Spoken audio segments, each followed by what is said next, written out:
Since it was founded in 1987, TACOAR has developed and distributed to various countries the most modern automotive system for light, medium and heavy vehicles, providing the market with a broad range of products like onboard tire pressure gauges, climatizers, automatic and permanent tire balancing.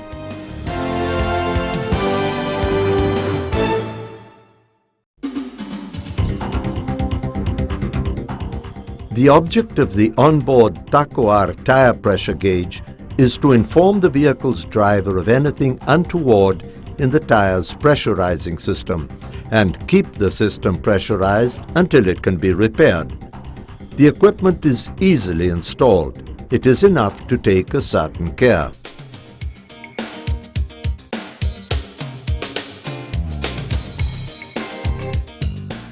The first step is to see if the equipment is appropriate for the vehicle where it will be installed. On the bench, adjust the TACOAR control display, setting the 1 and 2 pressure dials to the reading indicated by the tire maker. Air adjustment is made through the valves, and the setting of the warning light, red LEDs, and alarm bell is made on site on the pressure gauge itself. Only then is the installation started, locating the TACOAR on the truck's instrument panel, always using the proper tools.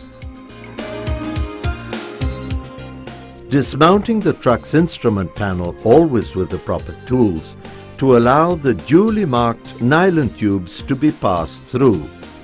Tube 1 is for the front grid, Tube 2 for the rear grid, and Tube 3 for primary air, each tube being duly led to its point of installation and only then cut.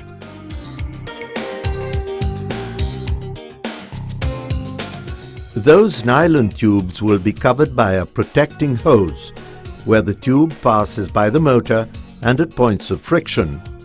Only then are they attached with a strap, and with the cabin raised, tubes 2 and 3 are passed through the frame, always alongside the electric cabling. Tube 3 takes primary air from the 4 or 6-way valve, today present in all new vehicles. For older vehicles, consult TACOAR Engineering. To install it, withdraw lid number 24 from the 4 or 6-way valve and place the air outlet connection straight on, not forgetting to put on the thread securing adhesive, which serves to secure and seal. The next step is installing the front grid.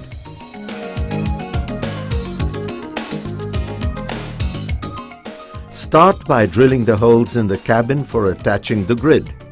Then the grid is started by placing a T, attaching with strap and a rivet clamp, in this case attaching the tube with rivets in the drilled holes. Always remembering to install the protection hoses on the tube, wherever there is contact or friction with the cabin, its parts and electric installation. Then support L is attached below the front mudguards and the squares are fastened there. The front grid is completed attaching the tubes to the squares. We now go on to the rear grid.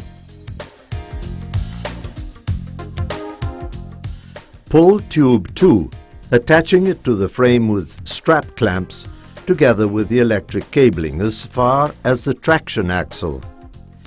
Near to the traction, a T is placed for 2-way distribution to the traction wheels. Then another T is installed for 2-way distribution to the truck axle, the tubes below the frame being fastened with rivet clamps. Then the support is fastened to the adequate place on the frame for receiving the ideal square for that type of frame. The rear grid is completed by connecting the tubes to the squares. We remind you that there are vehicles with tip-up mudguards, and then we must place the tube with a double square mudguard support, code 172C. The next step involves the wheels.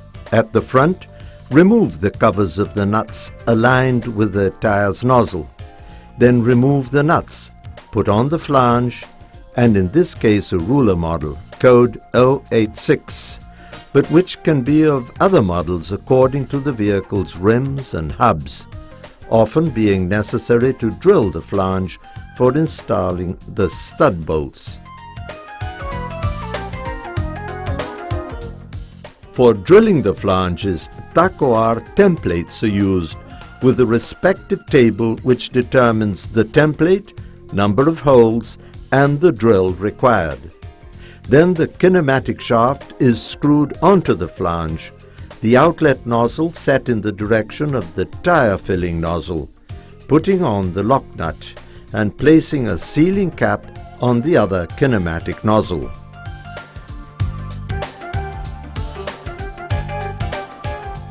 The cap and the valve are withdrawn from the tire nozzle for installing the check valve. The tube should be connected to the kinematics nozzle and the check valve installed on the tire nozzle, also installing the protection hose. For economy purposes, use cut-off pieces of tube on kinematic connections and tire nozzles. The hubcap, springs and pipe set is mounted, placing the nylon tube in the set. Then the nylon tube is connected to the square or to the respective connection if appropriate, tip-up cabins, and to the nozzle of the kinematic shaft, measuring and cutting the nylon tube as needed, then attaching the multipurpose nut, connecting the nylon tube to the hubcap, springs and pipe assembly to the kinematic shaft. Right after the hubcap is placed on the end of the kinematic shaft, fastening with a nut. Finally, the hubcap finish is put on. For the rear wheels, the procedure is as follows. Traction wheels. First, the nuts are removed from the hub for attaching the flange, which can be of various models depending on the vehicle's rims and hubs, and it is often necessary to drill the flange for putting in the stud bolts, also adequated to the various kinds of wheel hub. There the kinematic shaft is screwed on towards the filling nozzles on the two tires.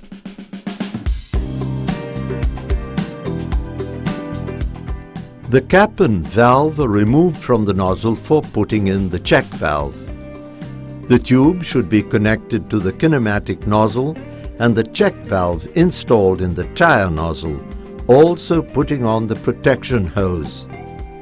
A curved rotating connection needs to be placed on the outside tire so as to make possible the installing of the check valve.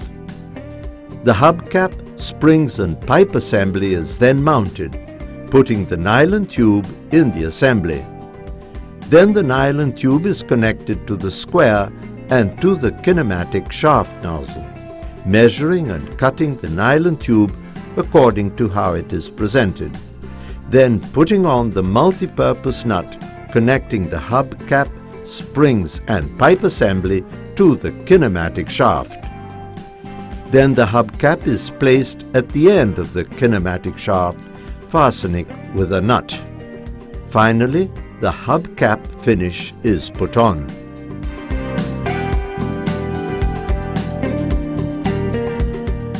After that, we move on to the truck wheels, removing the original flange from the hub, putting aside the original screws, and also removing the grease to put it on the TACOR flange, which may be of various models according to the vehicle's rims and hubs, and which can be drilled when necessary for putting in stud bolts. After that, the sealing gasket is placed and the TACOR flange is fastened. Then the kinematic shaft is screwed on, directing the outlet nozzles to the tire nozzles. The following procedures are the same as applied to the traction wheels. Once the grids and wheels installation is done, we return to the truck's instrument panel to connect Tube 3 primary air to the panel Tube 2 rear grid to the panel and Tube 1 front grid to the panel. Then the electric cable is connected to the panel. The black cable negative, white cable panel lighting, and the yellow cable positive ignition switch. This wiring is connected to the terminal junction box or to the fuse box. The tachoir panel is attached to the vehicle's instrument panel, and with the tachoir panel turned on, the air supply to the tires is verified by disconnecting the air tube from the check valve on each tire. Finally, the user of the onboard tacho air calibrator is shown how it works. Air cock in position 1, closed. Air cock in position 2, open, pressurizing the grid. Air cock in position 3, depressurizing, releasing air from the grid. Keys 1 and 2 turn the alarm bell on and off.